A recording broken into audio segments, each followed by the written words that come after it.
Sakhangdabana Nupi Makhongda Nongmeina Kaplamle amasung laikanakre. Bisnupur District ki Nambol Police Station ki manung chanba Laitonjam Awang Laikai Lainambi Turel Fadibi Lamsangi Mathakta Nauna Saba Thong amagi manakta Sakhangdabana Nupi Makhongda Nongmeina Kaplaga Hundoklamle. Thodok adu ngarang numidang pung 9:03 rom tabada thokibani. Nongmai makhol takiba matung mafam adugi akoibada leiba khunja singna changsinduna yenglubada Nupi ama oi thangba khubomda Nongmeina palaba matung leirama thengnakhibani. Nongmeina panbadagi soklaba nupi adudi Thobal District ki Tenthadagi hojikna Imphal gi Lamphel pata leiba Sankar Talkies ki mayoknabada leiba asanba yum amada leibi Moirangthem baby ni haiba khangba ngamkhre.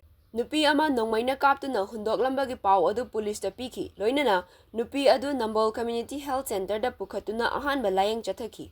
Tungda Nambol Police ki team amana nupi adu makha taba layeng chathanabagi damak Lamphel pata leiba Regional Institute of Medical Sciences RIMS da pukhatkre hairi.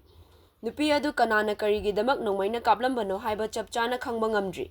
Manipur da thokliba irang asina maram oiraga commercial sex worker masing hengatlakle haibagi report media da phongna rakhiba amadi chatliba tha asigi nipanda Imphal West ki kadangban sanai yuneibaga loinana natai chadaba fibam da leirambadagi khul ngakpasingna nupi macha taret fagatuna miyamda sinaram khiba laiki. Chahi nauriba nupi macha kaya asigumba aranba lambida chingsinba amadi achawasang singa contact taunabagi thodok singa mari leinabra haibadusu chapchana khangba ngamdri.